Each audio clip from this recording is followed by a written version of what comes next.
Hello everyone! So, andito ako ngayon sa Jerusalem. As most requested ng mga viewers natin, 7:21 na ng gabi. And late na kasi ako nakapunta. Nagbiyahe pa ako from Ashkelon to Jerusalem ng 2 hours. Punta ako ngayon sa Wailing Wall, New Year's Eve. So, mag-isa ko lang na mag-celebrate ng New Year. Pero okay lang, nandito naman tayo sa Jerusalem at itutur ko kayo.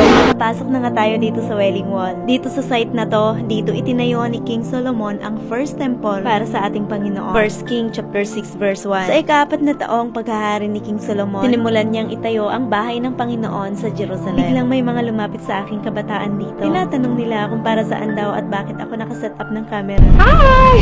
Welcome to Israel and Jerusalem! Hi, we're in the hotel. Yeah. Thank you, my lovely Jewish people. Hello, Philippines! We love you from Israel! You Christian? Yeah, I'm Christian. Pa din nila ako iniiwan at nakipagkwentuhan pa sila saglit sa akin. Sila ang mga kabataang ditong nag-aaral at nagdadala ng Torah. Kumbaga para sa atin, sila ay mga active young people. Nakakatuwa lang kasi iba't iba man tayo ng paniniwala. Hindi hadlang yun para makipagkapatao sa kanila. Diba? Para namang tunay makipagkwentuhan ng Inday. So, it's like Someone's calling you. I am Israel. It's nice. So nice. Say your boyfriend? Alright. Thank you so much. Bye. Nice meeting you, my Nice meeting you.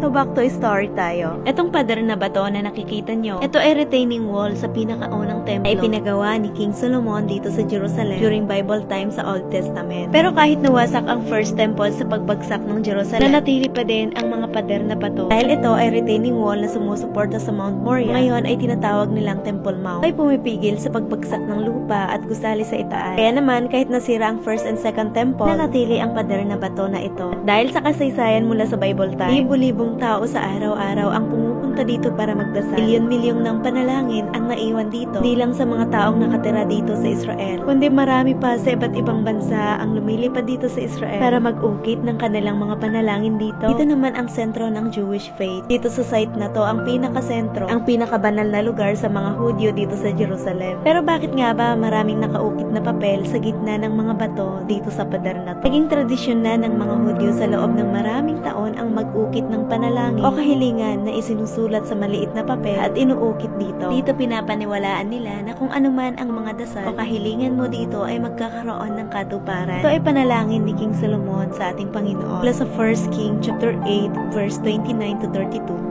Huwag ninyong iwaglit sa inyong paningin araw-gabi ang templong ito. Yamang kayo ang may sabi na ang pangalan ninyo'y mamamalagi rito. Sa gayon, maririnig ninyo ang bawat dalangin ng inyong alipin na mananalangin sa lugar na to. Pakinggan po ninyo ang inyong lingkod at ang inyong bayang Israel tuwing kami mananalangin paharap sa lugar na to. Sa paniniwala ng mga Hudyo, tinuturing itong espesyal para sa panalangin dahil ito ang natitirang bahagi kasaysayan mula sa Bible time. Alam niyo ba na ito ay Jewish quarter? Pero welcome dito lahat ng iba't ibang religion gustong pumunta at magdasal dito. Kaya naman ang pagdadasal dito at pag-uukit ng papel ay naging universal symbol of hope and faith. Kagaya natin, hindi man tayo Hudyo, pero isa rin tayo sa nagdadasal dito. Ang mahalaga kasi sa akin ay kung ano ang nasusulat, nababasa natin sa Bible. Pansin niyo ba na pagkatapos nilang magdasal ay naglalakad sila patalikod? Kagaya natin, dahan-dahan tayong umaatras, papalayo sa Wailing Wall. Ito ay ang pag-alis sa sarili mula sa banal na espasyo ng may pagpapakumbaba, may respeto at pananampalataya sa ating Panginoon at sa banal na lugar na to. Ang Wailing Wall o Western Wall na nakikita natin ngayon, bahagi ng expansion at construction ni King Herod. Kaya't siya ang kadalasang nababanggit sa kasaysayan ng Wailing Wall na to. Pagkatapos pumunta sa Wailing Wall, guhugas ng kamay ang mga Jewish. Kasama ito sa ritual nilang ginagawa sa araw-araw. Paghuhugas ng kamay paggising, bago magdasal at pagkatapos nilang magdasal. Simbolo ito sa paglilinis ng sarili, hindi lang sa physical kundi sa spiritual. Pero alam niyo ba, sa likod ng Western Wall na to, nakikita nyo ang tulay na kahoy sa taas ng daan papunta sa Mount Moriah kung saan tinatawag nila ngayong Temple Mount. Diyan naman nakatayo ang Dome of the Rock, pinaka-holy site ng mga kapatid nating Islam o Muslim. At sa Bible time, ang Mount Moriah, sabi sa Genesis chapter 22 verse 2, kung saan inutusan ng Diyos si Abraham, ay alay dito ang kanyang anak na si Isaac bilang handog. Pagkalipas ng ilang panahon, sinubok ng Diyos si Abraham. Tawag siya ng Diyos. Sinabi sa kanya, isama mo ang kaisa-isa at pinakamamahal mong anak na si Isaac. Magpunta kayo sa lupain ng Moriah. Akyat kayo sa bundok na ituturo ko sa iyo at ihandog mo siya sa akin. Ito sinubok ng Diyos ang katapatan at pananampalataya ni Abraham sa ating Panginoon. Kaya ang Western Wall na to ay bahagi ng Temple Mount na bahagi ng Mount Moriah. Dahil dyan na ipatayo ang first temple. Nakalaunan ay naging second temple hanggang sa masira ito at ito na lang ang natitira, ang retaining wall. Ito ang tinatawag nilang Western Wall o Wailing Wall dito sa Jerusalem.